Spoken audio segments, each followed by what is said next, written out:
نحمده ونصلي على رسوله الكريم اما بعد فاعوذ بالله من الشيطان الرجيم بسم الله الرحمن الرحيم رب اشرح لي صدري ويسر لي امري واحلل عقدة من لساني يفقهوا قولي ادخلوا ابواب جہنم خالدین فیها فبئس مثوى المتکبرین. کتنا برا ٹھکانہ ہے متکبر لوگوں کا. اور یہ یاد رکھیے کہ جس کے دل میں رائی برابر بھی تکبر ہو وہ جنت میں نہیں جائے گا، اس کا ٹھکانہ جہنم ہی. اور تکبر ہی سے تمرح اور تفرح کی کیفیت پر پیدا ہوتی ہے جو مذموم کیفیت.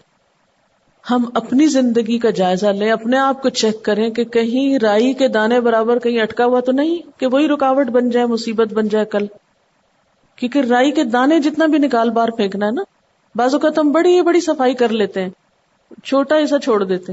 عام عادت ہوتی ہے نا ہماری، سارا کام کر لیا، تھوڑا سا کا خیر ہے اس کی جانے دو، ایسے ہی اس سے لاپرواہ ہو گئے.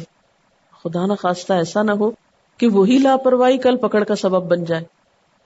پھر نبی صلی اللہ علیہ وسلم کو تسلی دی جا رہی ہے، فاصبر ان وعد اللہ حق، پس صبر کیجئے، بے شک اللہ کا وعدہ سچا ہے کہ ہم کافروں سے انتقام لیں گے. اور یہ وعدہ جلدی بھی پورا ہو سکتا ہے اور اس میں دیر بھی لگ سکتی ہے. اس لیے فَإِمَّا نُرِيَنَّكَ بَعْدَ الَّذِي نَعِدُهُمْ أَوْ نَتَوَفَّيَنَّكَ فَإِلَيْنَا يُرْجَعُونَ. پھر اگر ہم دکھا دیں آپ کو بعض حصہ اس عذاب کا جس کی ہم انہیں دھمکی دے رہے ہیں، یا ہم آپ کو فوت کر لیں، پس ہماری ہی طرف وہ سب لوٹائے جائیں گے. یعنی اے پیغمبر صلی اللہ علیہ وسلم، آپ کی زندگی میں ان کو عذاب میں مبتلا کر دیں، جیسا کہ ہوا بھی. جنگ بدر میں 70 ان کے مارے گئے، 8 ہجری میں مکہ فتح ہو گیا، ان کی سرداری گئی. اس کے بعد پورا جزیرۃ العرب اسلام کے زیر نگیں آ گیا. ان کی ساری عزت خاک میں مل گئی، جو محض عزت بنانے کی خاطر اسلام قبول نہیں کر رہے تھے، یا اپنی بڑائی جتانے کی خاطر یا تکبر کی وجہ سے. تو فرمایا کہ خواہ ہم یہ عذاب آپ کی زندگی میں ان کو دکھائیں یا ہم آپ کے فوت کرنے کے بعد ان پہ مسلط کریں، واپسی تو ان کی ہماری ہی طرف ہے. یعنی دنیا میں اگر عذاب سے بچ بھی گئے یا عذاب میں تاخیر بھی ہو گئی تو اس سے کوئی فرق نہیں پڑتا، اس لیے کہ جب ہمارے پاس آنا ہے تو ہم ان کو آخرت میں پکڑ لیں گے. لیکن ساتھ ہی سبق کیا دیا جا رہا ہے کہ پیغمبروں سے بھی مدد کا وعدہ صبر پر مشتمل ہے یا صبر پر منحصر ہے. اللہ کا وعدہ ہے مدد کا، لیکن صبر چاہیے. ساری آزمائشوں سے نکلنے کے بعد کامیابی کا دور آئے گا. وَلَقَدْ أَرْسَلْنَا رُسُلًا مِّن قَبْلِكَ، اور البتہ تحقیق بھیجے ہم نے کئی رسول آپ سے پہلے. مِنْهُمْ مَنْ قَصَصْنَا عَلَيْكَ، ان میں سے بعض کو ہم نے آپ پر بیان کیا ہے، یعنی قرآن پاک میں جن کا ذکر کیا گیا ہے 25 انبیاء اور رسل. وَمِنْهُمْ مَن لَّمْ نَقْصُصْ عَلَيْكَ، اور ان میں سے بعض ایسے ہیں جن کے حالات ہم نے آپ کو بتائے ہی نہیں، یعنی قرآن میں ان کا ذکر نہیں. وَمَا كَانَ لِرَسُولٍ أَن يَأْتِيَ بِآيَةٍ إِلَّا بِإِذْنِ اللَّهِ، اور یہ سارے رسول جن کا ذکر ہوا ہے اور جن کا نہیں ہوا، ان میں سے کوئی ایک بھی ایسا نہیں تھا کہ جو اللہ کے اذن کے بغیر معجزہ لا دکھائے. یہ بات کیوں کی گئی؟ اس لیے کہ اہل مکہ، آپ کے دشمن مخالف، ہر وقت آپ سے مطالبہ کرتے تھے، ٹھیک ہے ہم آپ کو مانیں گے، آپ فلاں چیز کا معجزہ دکھا دیں. فرمایا نہیں، معجزہ تو اللہ کے اذن سے پیغمبر دکھاتا ہے، پیغمبر کا ذاتی کمال نہیں ہوتا. اب آپ سوچئے کہ اگر پیغمبر اپنی مرضی سے معجزہ نہیں لا سکتا تو اولیاء اللہ کیسے دکھا سکتے ہیں ایسی چیزیں؟ یعنی کسی نبی کے ہاتھ یا اختیار میں نہیں کہ اپنی مرضی سے، اپنی ذاتی پسند ناپسند سے معجزے دکھائے لوگوں کو. تو پھر ان کے علاوہ اور کسی کے ہاتھ میں طاقت کہاں ہے؟ فَإِذَا جَاءَ أَمْرُ اللَّهِ، پھر جب اللہ کا حکم آ گیا، جاء ماضی ہے، قُضِيَ بِالْحَقِّ، فیصلہ کر دیا گیا حق کے ساتھ، یعنی اس مجرم قوم کا. وَخَسِرَ هُنَالِكَ الْمُبْطِلُونَ، اور خسارہ پا گئے اس جگہ باطل پرست. یعنی پیغمبروں نے جب معجزے دکھائے اللہ کی طرف سے، اللہ کے اذن کے ساتھ، اور لوگ نہیں مانے، تو پھر اس کے بعد قوموں کو زندہ رہنے کی مہلت نہیں ملی. پھر ان کا انجام سامنے آ گیا اور باطل پرست نقصان اٹھا گئے. اللہ الذی جعل لکم الانعام لترکبوا منها ومنها تأکلون، اللہ ہی نے تمہارے لیے مویشی جانور بنائے ہیں تاکہ ان میں سے کسی پر تم سوار ہو اور کسی کا گوشت کھاؤ. وَلَكُمْ فِيهَا مَنَافِعُ، اور تمہارے لیے ان میں بہت سے فائدے ہیں. وَلِتَبْلُغُوا عَلَيْهَا حَاجَةً فِي صُدُورِكُمْ، اور تاکہ تم پہنچ سکو ان پہ سوار ہو کے اس حاجت کو، اپنی منزل کو جو تمہارے دلوں میں ہے. یعنی وہ اس کام بھی آتے ہیں کہ تمہارے دلوں میں جہاں جانے کی ضرورت ہے وہاں تم ان پہ سوار ہو کے پہنچ سکو. وَعَلَيْهَا وَعَلَى الْفُلْكِ تُحْمَلُونَ، اور ان پر اور کشتیوں پہ، جہازوں پہ تم سوار کیے جاتے ہو. وَيُرِيكُمْ آيَاتِهِ، اور وہ تم کو اپنی نشانیاں دکھاتا ہے. فَأَيَّ آيَاتِ اللَّهِ تُنْكِرُونَ، تو اللہ کی کون سی آیات کا تم انکار کرو گے؟ کس آیت یا کس نشانی کو نہیں مانو گے؟ اب آپ دیکھ رہے ہیں کہ قرآن پاک میں متعدد مقامات پر اللہ تعالیٰ نے ہمیں جن نعمتوں کا احساس دلایا وہ سب یہاں پر اکٹھی کر دی گئی. ہماری اپنی ذات کے اندر، کائنات کے اندر، سونے جاگنے کی شکل میں، دن رات کی شکل میں، کھانے پینے کی اشیاء کی شکل میں، اور سواریوں کے انتظام کی شکل میں. ان سب کا ایک خلاصہ پھر سے یہاں کر دیا گیا. اور یہاں پھر سے الانعام کی بات کی گئی، حالانکہ سورۃ الانعام میں ان کا تفصیلی ذکر بھی گزر چکا ہے کہ دیکھو تمہارے فائدے کے لیے، تمہاری خدمت کے لیے، تمہاری ضروریات کو پورا کرنے کے لیے، تمہاری زندگی کو قائم رکھنے کے لیے کس طرح اللہ تعالیٰ نے یہ جانور تمہارے لیے بنائے. اگر ان جانوروں کی جگہ کچھ انسان ہماری ضرورت خدمت کے لیے بنائے جاتے ہو تو ہاتھ ہی نہ آتے. لیکن کس طرح اللہ تعالیٰ نے ایسے بے زبان جانور، بے زبان کیوں؟ کہ ہم ان کو پکڑ کے ذبح کریں، بےچارے کچھ کہہ ہی نہیں سکتے. ہم ان پہ چڑھ کے بیٹھ جائیں تو چل پڑتے ہیں سر جھکا کے. کسی انسان پہ ذرا چڑھے آپ کہ وہ آپ کو لے چلے کہیں. کس طرح آپ گھوڑے پہ، گدھے پہ اور جانوروں کے اوپر کتنا بوجھ لاتے ہیں، وہ آگے سے کچھ بھی نہیں کہتے، احتجاج بھی نہیں کرتے، ناراض بھی نہیں ہوتے. کھانے کو دے یا نہ دے، ڈنڈے کے زور پہ آپ کام لیتے ہیں، مار مار کے چابکے ان کو چلاتے رہتے ہیں، چلتے رہتے ہیں بےچارے آگے سے. کوئی چیخ چلا کے شور نہیں مچاتے جس طرح اے انسان تم مچاتے ہو کہ ذرا کوئی چیز یا کام یا مقصد تمہاری ضرورت کے مطابق نہ ہو تو پھر دیکھو تم کیا حال کرتے ہو. ذرا کھانا لیٹ ہو جائے، ذرا سونے میں خلل آ جائے، چھوٹی چھوٹی ضروریات پوری نہ ہو، پھر تمہارے مزاج کیسے برہم ہوتے ہیں. لیکن ان جانوروں کے ساتھ تم کیا سلوک کرتے ہو؟ ان سے طرح طرح کے فائدے اٹھاتے، ان کا دودھ پیتے، ان کا گوشت کھاتے ہو، جو مرغوب ترین غذائیں ہیں تمہارے لیے. ان پہ سواریاں کرتے ہو، اپنی ضروریات پوری کرتے ہو. اللہ نے ان کی ساخت، ان کی فطرت، ان کی میک تمہاری ضرورت کے عین مطابق بنائی. ان کو اتنا سٹیمنا دیا، اتنی طاقت دی کہ وہ تمہارے بوجھ اٹھائیں اور تمہارے لیے وہ ساری چیزیں فراہم کریں جو تمہیں ضرورت ہے. اور نہ صرف یہ کہ یہ مویشی جانور بلکہ کشتیاں بھی جن پہ تم سوار ہوتے ہو. اس زمین پر 3 حصے پھیلا ہوا پانی، اگر اس پہ سواری کا کوئی ذریعہ نہ بنایا جاتا تو تم تو کٹے ہی رہتے ایک دوسرے سے. آپ میں سے بہت سے لوگ سمندر پار سے بھی آئے ہوں گے تو کیسے پہنچ پاتے اگر یہ الفلک نہ ہوتے، پانی میں چلنے والی کشتیاں یا آسمان پہ پھیلے ہوئے یہ سواری کے انتظام نہ ہوتے. یہ سب کچھ کس نے بنایا؟ یہ کس کی نعمتیں ہیں؟ یہ کس کی نشانیاں ہیں جو ہر طرف پھیلی ہوئی ہیں؟ ان سب کو دیکھ کر پھر بھی انکار کرو گے؟ فَأَيَّ آیَاتِ اللَّهِ تُنْكِرُونَ فَبِأَيِّ آلَاءِ رَبِّكُمَا تُكَذِّبَانِ، کن نعمتوں کا انکار کرو گے، کن کو جھٹلاؤ گے؟ افلم یسیروا فی الارض، کیا پھر یہ زمین میں چل پھر کے نہیں دیکھے، یہ زمین میں چلے پھرے نہیں؟ فینظروا کیف کان عاقبۃ الذین من قبلہم، تو یہ دیکھتے تو صحیح کہ کس طرح ہوا انجام ان لوگوں کا جو ان سے پہلے تھے. کانوا اکثر منہم، وہ ان سے زیادہ تعداد میں تھے. اکثر منہم، بہت بڑی مخلوق گزری اللہ کی، آبادی بہت تھی ان کی بھی، اکثریت میں تھے. خصوصی طور پر اہل مکہ سے تعداد میں بھی بہت زیادہ تھے. وہ اشد قوتاً، اور ان سے بڑھ کر طاقتور تھے، ان سے زیادہ قوت رکھتے تھے. وہ آثاراً فی الارض، اور ان سے زیادہ شاندار آثار انہوں نے دنیا میں پیدا کیے یا چھوڑے. لیکن دیکھو پھر ان کے ساتھ کیا ہوا، نہ ان کی تعداد کی کثرت نہ ان کی جسمانی قوت اور نہ زمین پہ اٹھائے جانے والے آثار، بڑی بڑی عمارتیں اور قلعے کسی کام نہ آئے ان کے. فما اغنا عنہم ما کانوا یکسبون، تو نہ کام آئے ان کو جو کچھ بھی وہ کماتے تھے، جو جو چیزیں انہوں نے بنائی تھی. نہ ان کی جسمانی قد و قامت اور قوت، نہ فن تعمیر، نہ زراعت، کوئی بھی چیز ان کو کام نہ آئی.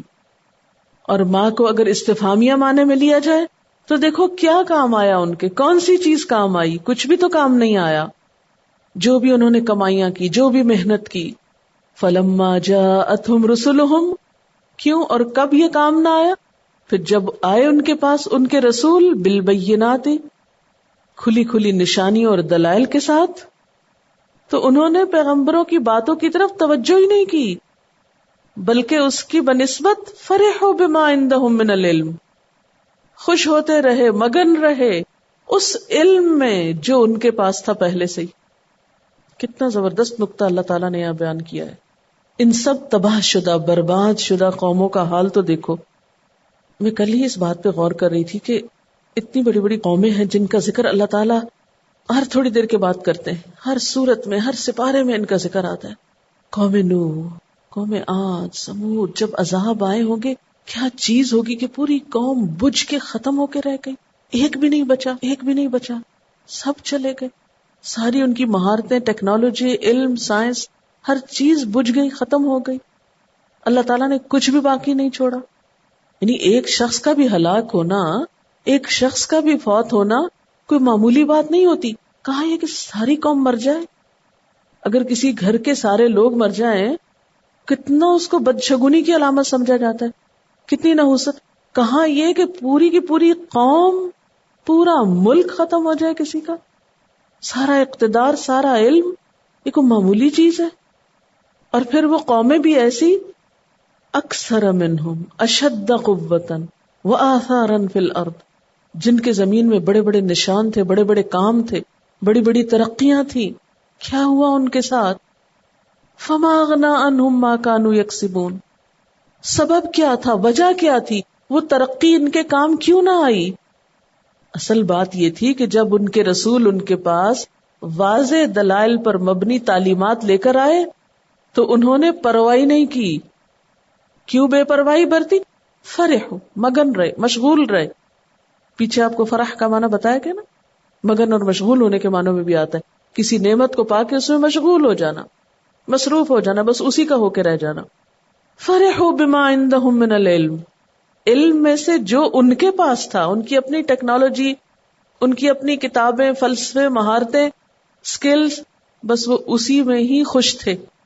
آج آپ دیکھیں انسانوں کا حال کیا ہے، آج ہم لوگوں کا حال کیا ہے. دنیا کی ڈگریوں پر پھولے نہیں سماتے، دنیا کے علم پر کیسا کیسا تکبر پایا جاتا ہے، اور اس علم کی بنا پر دین کے علم سے تکبر کیا جاتا ہے کہ ہمارے پاس اتنا علم ہے، ہم اتنا کچھ جانتے ہیں، ہمیں قرآن پڑھنے کی کیا ضرورت ہے؟ کس چیز کی کمی ہے ہمارے پاس کہ ہم اب 1400 سال پرانی کتاب پڑھنا شروع کر دیں؟ اور وہ نہیں جانتے کہ یہ اللہ کا کلام ہے جو کھلے دلائل رکھتا ہے انسان کو اس کی زندگی کا مقصد بتانے کے لیے. تو ان کا قصور اور ان کا جرم کیا تھا کہ انہوں نے اللہ کے پیغمبر کی بات کے مقابلے میں اپنی باتوں کو، اپنے علوم کو ترجیح دی، اپنی ٹیکنالوجی پہ اتراتے رہے، اس پہ نازاں رہے، اور پیغمبر کی تعلیمات کا مذاق اڑاتے رہے. آج آپ دیکھیں ہم سو کالڈ مسلمز، ہم بھی کچھ اس کام میں پیچھے نہیں. دین کے علم کو حقیر جانتے ہیں، دینی تعلیمات کو معمولی چیز سمجھتے ہیں، دین پڑھنے والوں کو بے وقوف سمجھتے ہیں، اور اتراتے ہیں کس پر؟ مشغول ہیں کس میں؟ جوانی کھپا رہے ہیں کس میں؟ زندگی کی کمائی لگا رہے ہیں کس میں؟ صرف دنیا کے علوم میں. ٹھیک ہے دنیا کے علوم پڑھنا برا نہیں، لیکن صرف ان میں مشغول ہو جانا، ان پر اترانا، انہی کو کامیابی کا ذریعہ سمجھنا، یہ غلط ہے. اور جو قوم ایسا کرے وہ اللہ کے عذاب سے بچ نہیں سکتی ہوتی. اگر کوئی بھی یہ سمجھتا ہے کہ محض دنیا کے علوم اور دنیا کے علوم میں ترقی اور مہارت اس کو اللہ کے عذاب سے اور نقصان سے اور زوال سے بچا دے گی تو یہ ممکن نہیں.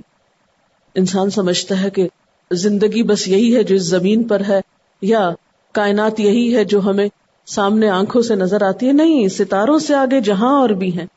بہت کچھ ہے آگے، تمہیں نظر نہیں آتا. تم اپنے محدود علم کو ہی، اپنی دنیا کی تجارت، صنعت، ان چیزوں کو ہی سب کچھ سمجھ کر بیٹھ گئے ہو. جیسے سورۃ الروم میں فرمایا یعلمون ظاہرا من الحیات الدنیا وہم عن الآخرۃ ہم غافلون. وہ دنیا کی ظاہری زندگی کا ہی بس علم رکھتے ہیں اور آخرت کے بارے میں غفلت کا شکار ہیں. تو کوئی بھی انسان صرف اسی وقت کامیاب ہو سکتا ہے جب وہ دنیاوی علوم کے ساتھ ساتھ آخرت کی کامیابی کا علم بھی جانے، اور یہ ہر شخص کی ضرورت ہے. اور ویسے دیکھا جائے تو پچھلی اقوام کے پاس ان کا مذہبی علم کیا تھا؟ دنیاوی علوم کے ساتھ ساتھ صرف متس پر مبنی تھا، میتھولوجی جس کو کہتے ہیں، جس کی کوئی حقیقت نہ تھی. کہا جاتا ہے، بعض روایات میں آتا ہے کہ ارسطو جو اپنے آپ کو فلسفہ الہیات کا موجد سمجھتا تھا، موسیٰ علیہ السلام کے دین کی طرف اس کو دعوت دی گئی تو کہنے لگا کہ سوچ کے بتاؤں گا. بعد میں اس نے جواب دیا کہ ہم خود ہی راہ پائے ہوئے ہیں، دوسروں کو ہمیں راہ بتانے کی ضرورت نہیں. تو عموماً یہی ہوتا ہے کہ دنیاوی علوم میں جو بہت زیادہ ہائیلی ایجوکیٹڈ لوگ ہوتے ہیں، پڑھے لکھے ہوتے ہیں، وہ کہتے ہیں ہم خود راستہ بتانے والے ہیں، دوسروں کے لیڈرز ہیں، ہمیں کوئی کیا راستہ بتائے گا. فلما رأوا بأسنا، پھر جب انہوں نے ہمارا عذاب دیکھ لیا، قالوا، کہنے لگے، آمنا باللہ وحدہ، اب ہم ایمان لاتے ہیں اللہ پر جو صرف ایک ہے، اکیلے اسی پر. وکفرنا بما کننا بہ مشرکین، اور ہم انکار کرتے ہیں، کفر کرتے ہیں ان سب معبودوں کا جنہیں ہم شریک ٹھہراتے تھے.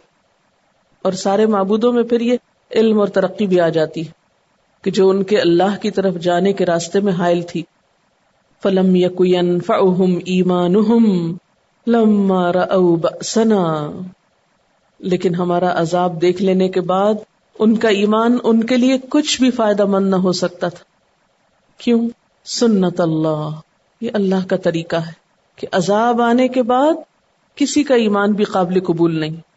التی قد خلت فی عبادہ، وہ طریقہ جو اس کے بندوں میں ہمیشہ سے جاری رہا، یعنی کوئی نئی بات نہیں کہ ان کے اوپر ظلم کیا گیا. کیا طریقہ؟ کہ توبہ اور ایمان بس اس وقت تک فائدہ مند ہے جب تک کہ موت نہ آ جائے یا عذاب نہ آ جائے. جو ہی اس کے آثار نظر آنے لگے اور انسان سمجھے کہ اب میں پکڑا گیا، تو پھر نہ کوئی توبہ ہے اور نہ کوئی ایمان، کچھ بھی قابل قبول نہیں. وَخَسِرَ هُنَالِكَ الْكَافِرُونَ، اور خسارہ پا گئے اس جگہ کافر لوگ، انکار کرنے والے لوگ. ان کے مقدر میں ہلاکت کے سوا پھر کچھ نہ تھا. ان کی ساری ترقی، ان کی ساری عظمتیں اور ان کے سارے آثار اور بڑی بڑی عمارتیں انہیں اللہ کے عذاب سے بچا نہ سکے. ان کے دنیاوی علوم نے انہیں کچھ بھی فائدہ نہ دیا. یہ کتنا حسرت بھرا جملہ ہے نا، وَخَسِرَ هُنَالِكَ الْكَافِرُونَ. اور اس جگہ پر آ کر کافر ہلاکت میں پڑ گئے. یہاں آ کر وہ جو بات سمجھنے میں ٹھوکر کھائی تھی، اس ٹھوکر سے جو گرے تو تباہی پہ انجام ہوا. اب دیکھیے کہ بات تو ظاہر ہے کافروں کی ہو رہی ہے، لیکن ہم سب ذرا اپنے بارے میں، اپنی اولادوں کے بارے میں، اپنے رشتہ داروں کے بارے میں، اپنے معاشرے کے بارے میں، اپنے پڑھے لکھے لوگوں کے بارے میں سوچیں. ٹھیک ہے وہ دنیا کے علوم میں مشغول ہیں، ہم انہیں سپورٹ کرتے ہیں، بہت اچھی بات ہے. وہ ہماری دنیا بنا رہے ہیں، ہماری ہی خدمت کے لیے پڑھ رہے ہیں. ہم ان کی آخرت کے لیے کیوں نہیں فکر مند؟ کیوں نہیں یہ پیغام ان تک لے جاتے؟ کیوں نہیں وہ اپنی زندگی کا کچھ وقت نکالتے کہ اس علم سے بھی کچھ فائدہ اٹھائیں؟ کب تک یہ بہانہ چلے گا؟ وقت نہیں، مصروفیت ہے، مشغولیت ہے. اسی مشغولیت کی بات تو یہاں ہو رہی ہے کہ اتنے تو نہ مشغول ہو جاؤ کہ اپنی آخرت کو بھول جاؤ. صرف دنیا ہی کے امتحان تو نہیں، آخرت کا بھی آنے والا ہے. تو ہمیں اپنے عملی رویوں پر نظر ثانی کرنے کی ضرورت ہے. سورت حامیم السجدہ، اس سورت کا نام فصلت بھی ہے. مکی سورت ہے، 6 رکوع ہیں اور 54 آیات ہیں. اس سورت کا مضمون بھی پچھلی سورت سے ملتا جلتا ہے، یعنی اس میں بھی توحید کے دلائل بیان ہوئے ہیں اور ان لوگوں کو خبردار کیا گیا ہے جو قرآن کی اس دعوت یعنی دعوت توحید کی مخالفت کر رہے تھے، اور ساتھ ہی ایمان والوں کو خوشخبری بھی دی گئی. کہ وہ جتنی بھی مشکلات ہیں ان کے باوجود ایمان پر قائم رہیں تو بالآخر کامیابی انہی کی ہوگی۔ اس سورت کے شان نزول میں ایک واقعہ بیان کیا جاتا ہے۔ یہ واقعہ سیرت نگار محمد بن اسحاق نے مشہور تابعی محمد بن قاب القرظی کے حوالے سے نقل کیا ہے۔ واقعہ کچھ یوں ہے کہ ایک دفعہ قریش کے کچھ سردار مسجد حرام میں محفل جمائے بیٹھے تھے اور مسجد کے ایک دوسرے گوشے میں رسول اللہ صلی اللہ علیہ وسلم تنہا تشریف رکھتے تھے۔ یہ وہ دور تھا جب حضرت حمزہ ایمان لا چکے تھے اور قریش کے لوگ مسلمانوں کی تعداد میں روز بروز اضافے کی وجہ سے پریشان تھے۔